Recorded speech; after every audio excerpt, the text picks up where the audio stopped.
ನೀವು ನೋಡ್ತಿದ್ದೀರಾ speed news Kannada. ನಾನು ಸುಧಾಗೌಡ. ಕರ್ನಾಟಕದ ಸಮಸ್ತ ಜನತೆಗೆ ಸಂಕ್ರಾಂತಿ ಹಬ್ಬದ ಶುಭಾಶಯಗಳು. ರಾಜ್ಯ ರಾಜಕೀಯಕ್ಕೆ ಎಚ್.ಡಿ. ಕುಮಾರಸ್ವಾಮಿ ರಿಟರ್ನ್ ಆಗಲಿದ್ದಾರಾ? ರಾಜ್ಯ ರಾಜಕಾರಣಕ್ಕೆ ಎಂಟ್ರಿ ಕೊಡ್ತಾರಾ ಎಚ್.ಡಿ. ಕುಮಾರಸ್ವಾಮಿ? ಸಂಕ್ರಾಂತಿ ಸಂದರ್ಭದಲ್ಲಿ ರಾಜ್ಯ ರಾಜಕೀಯಕ್ಕೆ ಎಚ್.ಡಿ. ಕುಮಾರಸ್ವಾಮಿ ರಿಟರ್ನ್ ಆಗ್ತಾರಾ ಅನ್ನುವಂಥ ಪ್ರಶ್ನೆ ಉದ್ಭವಿಸಿದೆ.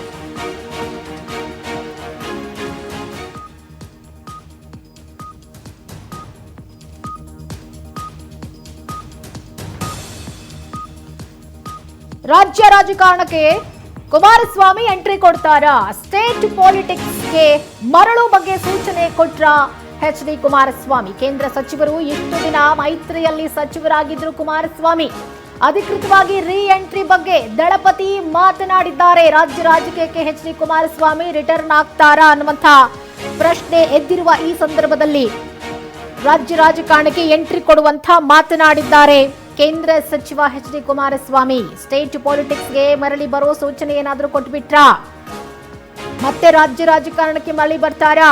ಇಷ್ಟು ದಿನ ಮೈತ್ರಿಯಲ್ಲಿ ಸಚಿವರಾಗಿದ್ದರು ಕುಮಾರಸ್ವಾಮಿ. ಬಿಜೆಪಿ ಹಾಗೆ ಜೆಡಿಎಸ್ ಮೈತ್ರಿ ಆದ ಸಂದರ್ಭದಲ್ಲಿ ಈಗ ಅವರು ಕೇಂದ್ರ ಸಚಿವರಾಗಿದ್ದಾರೆ. ಡ್ಯಾಡಿ ಈಸ್ ಹೋಮ್ ಅನ್ನುವಂಥ ಒಂದು ಎಐ ಆಧಾರಿತ ವಿಡಿಯೋ ಇದೀಗ ಎಲ್ಲ ಕಡೆ ಓಡಾಡ್ತಾ ಇದೆ. ಡಿ.ಕೆ. ಶಿವಕುಮಾರ್, ಸಿದ್ದರಾಮಯ್ಯ ಹಾಗೆ ಎಚ್.ಡಿ. ಕುಮಾರಸ್ವಾಮಿ ಮೂವರನ್ನು ಇಟ್ಕೊಂಡು ಎಐ ಟೆಕ್ನಾಲಜಿಯನ್ನ ಬಳಸಿಕೊಂಡು ರಾಜ್ಯ ರಾಜಕಾರಣಕ್ಕೆ ಕುಮಾರಸ್ವಾಮಿ ಎಂಟ್ರಿ ಕೊಡ್ತಾರೆ ಅನ್ನೋ ಒಂದು ವಿಡಿಯೋ ಸಾಮಾಜಿಕ ಜಾಲತಾಣಗಳಲ್ಲಿ ಹರಿದಾಡ್ತಾ ಇದೆ.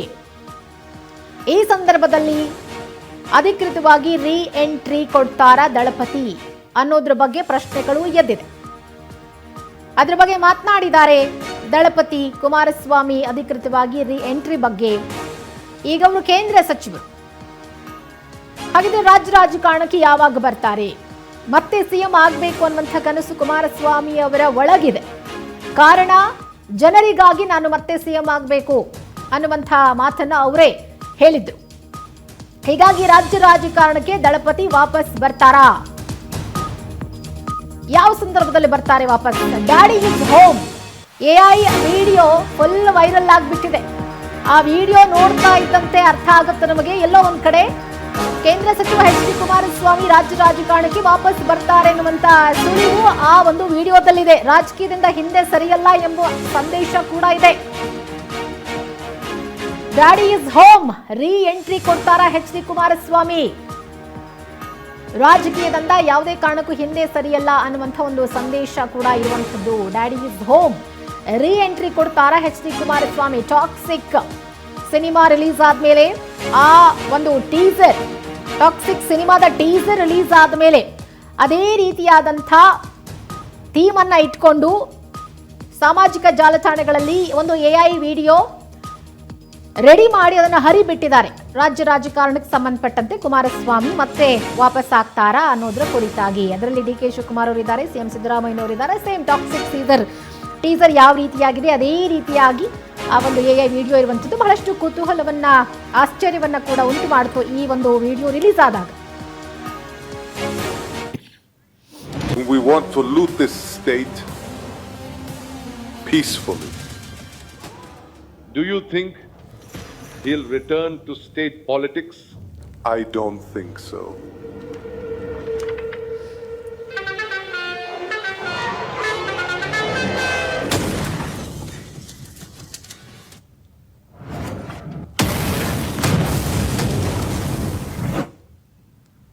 Wait, he wasn't supposed to be here.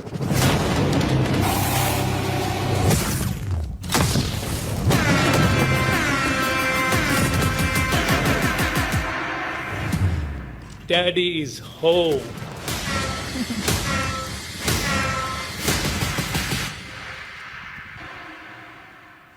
We want to loot this state peacefully.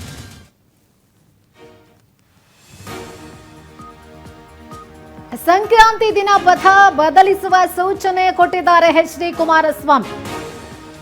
ನಾನು ಎಲ್ಲಿರಬೇಕು ಅನ್ನೋದನ್ನ ಜನ ನಿರ್ಧರಿಸಬೇಕು. ಬೆಂಗಳೂರಿನಲ್ಲಿ ಕೇಂದ್ರ ಸಚಿವ ಕುಮಾರಸ್ವಾಮಿ ಕೊಟ್ಟಿರುವಂತಹ ಹೇಳಿಕೆ ಇದು. ರಾಜಕೀಯದಿಂದ ದೂರ ಸರಿತೇನೆ ಅಂದುಕೊಳ್ಬೇಡಿ. ಯಾವ ಸಂದರ್ಭದಲ್ಲಿ ಬರಬೇಕು ಅನ್ನೋದನ್ನ ತೀರ್ಮಾನಿಸ್ತೇವೆ. ಸದ್ಯಕ್ಕೆ ಮೈತ್ರಿಯಲ್ಲಿ ಕೇಂದ್ರ ಸಚಿವನಾಗಿದ್ದೇನೆ ಅಂತ ಎಚ್ ಡಿ ಕುಮಾರಸ್ವಾಮಿ ಮಾತನಾಡಿದ್ದಾರೆ. ಜನ ತೀರ್ಮಾನ ಮಾಡಬೇಕು. ನಾನು ಕೇಂದ್ರ ಸಚಿವನಾಗೇ ಇರಬೇಕಾ ಅಥವಾ ರಾಜ್ಯ ರಾಜಕಾರಣಕ್ಕೆ ಬರಬೇಕಾ? ಜನ ನಿರ್ಧಾರ ಮಾಡಲಿ. ಜನ ನಿರ್ಧಾರ ಮಾಡಿದ್ರೆ ನಾನು ಖಂಡಿತವಾಗ್ಲೂ ಬಂದೇ ಬರ್ತೀನಿ. ಸಂಕ್ರಾಂತಿ ದಿನ ಪಥ ಬದಲಿಸುವ ಸೂಚನೆ ಕೊಟ್ಟಿದ್ದಾರೆ ಎಚ್ ಡಿ ಕುಮಾರಸ್ವಾಮಿ. ನಾನು ಎಲ್ಲಿರಬೇಕು ಅನ್ನೋದನ್ನ ಜನ ನಿರ್ಧರಿಸಬೇಕು. ಜನ ನಿರ್ಧಾರ ಮಾಡಿದ್ರೆ ನಾನು ಅವನ ನಿರ್ಧಾರದಂತೆ ನಾನು ಕೂಡ ನನ್ನ ಪಥವನ್ನ ಬದಲಾಯಿಸ್ತೀನಿ. ಹಾಗಿದ್ರೆ ಎಚ್ ಡಿ ಕುಮಾರಸ್ವಾಮಿ ಅವರು ಏನ್ ಮಾತನಾಡಿದ್ರು ಈ ಸಂಕ್ರಾಂತಿ ಸಂದರ್ಭದಲ್ಲಿ ನೋಡೋಣ. ರಾಜಕಾರಣದಲ್ಲಿ ಇದ್ದೇನೆ, ನಾನು ಎಲ್ಲಿರಬೇಕು ಅಂತಕ್ಕಂಥದ್ದನ್ನು ತೀರ್ಮಾನ ಮಾಡೋರು ರಾಜ್ಯದ ಜನತೆ. ಇವತ್ತು ಮೈತ್ರಿಯ ಒಂದು ಒಪ್ಪಂದ ನಾವೇನು ಮಾಡ್ಕೊಂಡಿದ್ದೇವೆ, ಮೈತ್ರಿಯ ಒಪ್ಪಂದದಲ್ಲಿ ಒಂದು ಯಾವುದೇ ರೀತಿಯ ಗೊಂದಲಕ್ಕೆ ಅವಕಾಶ ಕೊಡದೆ ನಮ್ಮ ಉದ್ದೇಶ ಇರ್ತಕ್ಕಂಥದ್ದು ರಾಜ್ಯದಲ್ಲಿ ಒಂದು ಒಳ್ಳೆಯ ಸರ್ಕಾರ ತರಬೇಕು ಅನ್ನೋದು ವೈಯಕ್ತಿಕವಾಗಿ ನನ್ನ ಉದ್ದೇಶ ಇದೆ. ನನ್ನ ವೈಯಕ್ತಿಕವಾದ ಉದ್ದೇಶ. ಇವತ್ತು ರಾಜ್ಯದ ಆಡಳಿತ ಯಾವ ರೀತಿ ನಡೀತಾ ಇದೆ ಹಲವಾರು ವರ್ಷಗಳಿಂದ ನಾನು ಗಮನಿಸ್ತಾ ಇದ್ದೇನೆ. ಒಂದು ಒಳ್ಳೆಯ ಸರ್ಕಾರ ತಂದು ಜನತೆ ನೆಮ್ಮದಿಯಿಂದ ಇರಬೇಕು. ಆ ನಿಟ್ಟಿನಲ್ಲಿ ನಾಡಿನ ಜನತೆ ನಾನು ಯಾವ ಸ್ಥಾನದಲ್ಲಿ ಇರಬೇಕು ಅನ್ನೋದು ತೀರ್ಮಾನ ಮಾಡೋದು ಅವರು, ನನ್ನ ಕೈಲಿಲ್ಲ.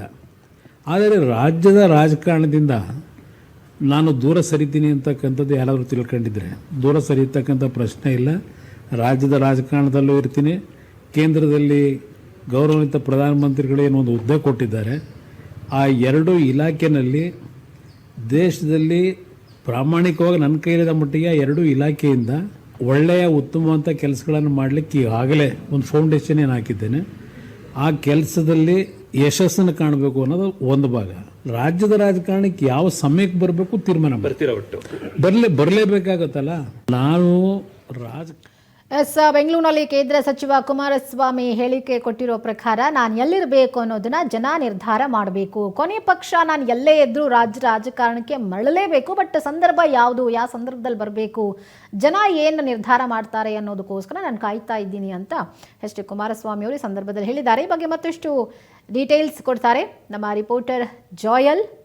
ಡೆಸ್ಕ್ನಿಂದ ಲೈವ್ನಲ್ಲಿ ಜಾಯ್ನ್ ಆಗ್ತಾ ಇದ್ದಾರೆ.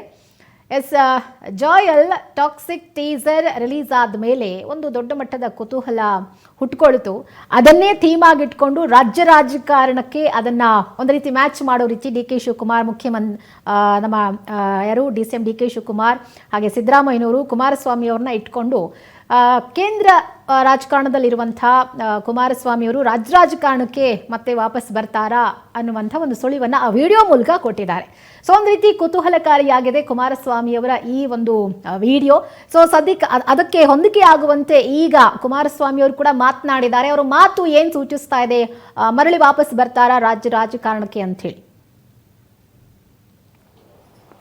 ಸುಧಾ, ಕುಮಾರಸ್ವಾಮಿ ಅವರು ರಾಜ್ಯ ರಾಜಕಾರಣಕ್ಕೆ ಯಾವಾಗ ವಾಪಸ್ ಬರಬೇಕು ಅನ್ನುವಂಥ ನಿಟ್ಟಿನಲ್ಲಿ ಒಂದಷ್ಟು ಏನು ಯೋಚನೆಯನ್ನು ಮಾಡಿರುವಂಥದ್ದು. ಈ ನಿಟ್ಟಿನಲ್ಲಿ ಅವರು ಈಗಾಗಲೇ ರಾಜ್ಯದಲ್ಲಿ ಅಂದರೆ ಅವರ ಅನುಯಾಯಿಗಳಿರ್ಬೋದು, ಅವರ ಫಾಲೋವರ್ಸ್ ಇರ್ಬೋದು, ಅಂದರೆ ಅವರನ್ನು ಬೆಂಬಲಿಸುವಂಥ ಜನ ಇರ್ಬೋದು, ಎಲ್ಲರೂ ಕೂಡ ಏನು ಕುಮಾರಸ್ವಾಮಿ ಅವರು ರಾಜ್ಯ ರಾಜಕಾರಣಕ್ಕೆ ಬಂದರೆ ಎಷ್ಟು ಉತ್ತಮ ಅನ್ನುವಂಥ ರೀತಿಯಲ್ಲಿ ಸಾಕಷ್ಟು ಬಾರಿ ಚರ್ಚೆಯನ್ನು ನಡೆಸಿದರು. ಆದರೆ ಮೊನ್ನೆ ರಿಲೀಸ್ ಆದಂತಹ ಟಾಕ್ಸಿಕ್ ಸಿನಿಮಾ ಏನೋ ಒಂದು ಟೀಸರ್ ಏನು ರಿಲೀಸ್ ಆಯಿತು, ಆ ಒಂದು ಟೀಸರ್ ಸಾಕಷ್ಟು ವೈರಲ್ ಆಯಿತು.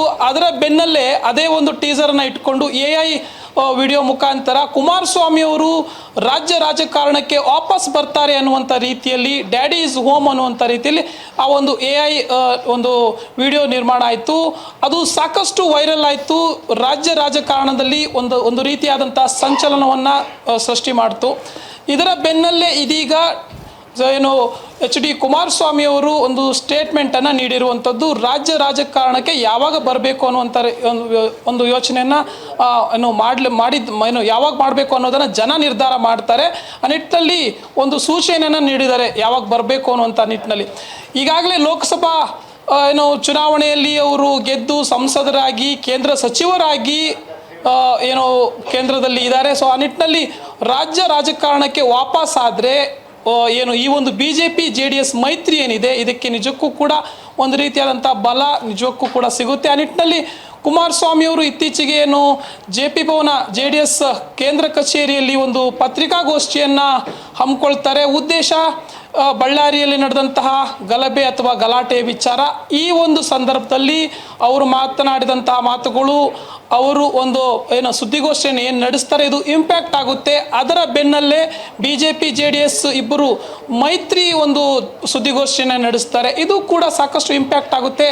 ಗಮನಿಸಬೇಕು, ರಾಜ್ಯ ಸರ್ಕಾರದ ವಿರುದ್ಧವಾಗಿ ಧ್ವನಿ ಎತ್ತುವಂಥವರು, ರಾಜ್ಯ ಸರ್ಕಾರದ ವಿರುದ್ಧವಾಗಿ ಪ್ರಬಲವಾಗಿ ಗಟ್ಟಿಯಾಗಿ ಮಾತನಾಡುವಂಥವರು, ಟೀಕೆ ಟಿಪ್ಪಣಿಯನ್ನು ಮಾಡುವಂಥವರು ನಿಜಕ್ಕೂ ಕೂಡ ಈಗಾಗಲೇ ರಾಜ್ಯಕ್ಕೆ ಏನೋ ಅವಶ್ಯಕತೆ ಇದೆ. ಆ ನಿಟ್ಟಿನಲ್ಲಿ BJPಯಿಂದ ಏನು ಈಗಾಗಲೇ ರಾಜ್ಯಾಧ್ಯಕ್ಷರಾಗಿ ವಿಜೇಂದ್ರ ಅವರಿದ್ದಾರೆ, ಆದರೆ JDSನಿಂದ ಅಂದರೆ ಒಬ್ಬ ಗಟ್ಟಿ ನಾಯಕ ಬೇಕು.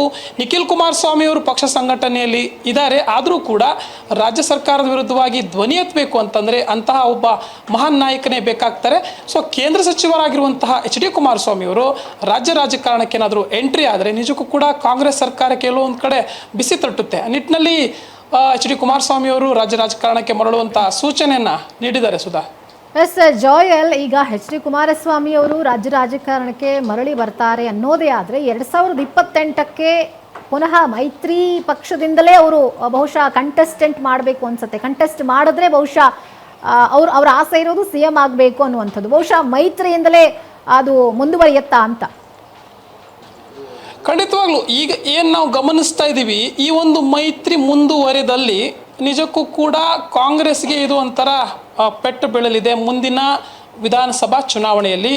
ಈಗಾಗಲೇ ಈ ಒಂದು ಮೈತ್ರಿ ಏನಿದೆ ಅದು ಈಗಾಗಲೇ ಘೋಷಣೆ ಮಾಡಿಕೊಂಡಿದೆ. ಕೆಲವು ನಾಯಕರುಗಳು ಏಕಾಏಕಿ ಹೇಳಿಕೆಯನ್ನು ನೀಡ್ತಾ ಇದ್ದಾರೆ, 140 150 ಕ್ರಾಸ್ ಮಾಡ್ತೀವಿ ಮುಂದಿನ ಚುನಾವಣೆಯಲ್ಲಿ ಅಂತ. ಸ್ವತಃ JDS ಏನು ಯುವ ಘಟಕದ ರಾಜ್ಯಾಧ್ಯಕ್ಷರಾಗಿರುವಂತಹ ನಿಖಿಲ್ ಕುಮಾರಸ್ವಾಮಿ ಅವರು ಮೊನ್ನೆ ಅಷ್ಟೇ ನಾವು 150 ಸ್ಥಾನಗಳನ್ನು ಗೆಲ್ತೀವಿ BJP JDS ಎರಡು ಮೈತ್ರಿ ಸೇರಿ ಅನ್ನುವಂಥ ಸ್ಟೇಟ್ಮೆಂಟನ್ನು ಪಾಸ್ ಮಾಡಿದರು. ಸೊ ಎಲ್ಲೋ ಒಂದು ಕಡೆ BJP ಹಾಗೂ JDS ನಾಯಕರುಗಳು ಬಹಳ ಒಂದು ಉತ್ಸುಕರಾಗಿದ್ದಾರೆ ಮುಂದಿನ ಚುನಾವಣೆ ಯಾವಾಗ ಬರುತ್ತೆ ಅಂತ.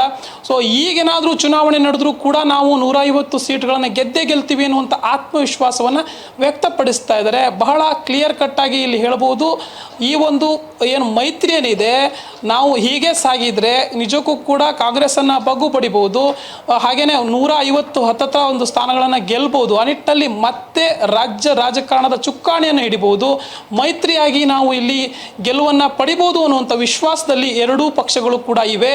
ಆ ನಿಟ್ಟಿನಲ್ಲಿ ಈ ಒಂದು ಮೈತ್ರಿಯನ್ನು ಉಳಿಸಿಕೊಂಡು ಹೋಗುವಂಥದ್ದು ಬಹಳ ಮುಖ್ಯ ಆಗುತ್ತೆ.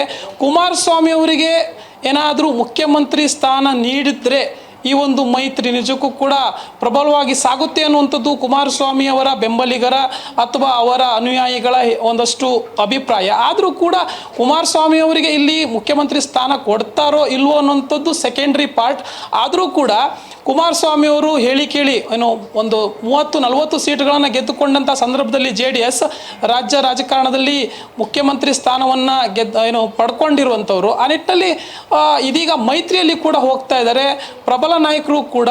ಸೊ ಈ ಒಂದು ಮುಖ್ಯಮಂತ್ರಿ ಸ್ಥಾನದ ಹುದ್ದೆಯ ಒಂದು ಆಕಾಂಕ್ಷಿತರು, ಪ್ರಬಲವಾದಂಥ ಆಕಾಂಕ್ಷಿತರು ನಿಟ್ಟಿನಲ್ಲಿ ಮೈತ್ರಿ ಮುಂದುವರಿಬೇಕು ಅಂತಂದರೆ ನಾವು ಅಂದುಕೊಂಡಂತೆ ನಾವು ವಿಶ್ಲೇಷಣೆ ಮಾಡಿದಂತೆ ಸುಲಭ ಅಲ್ಲ.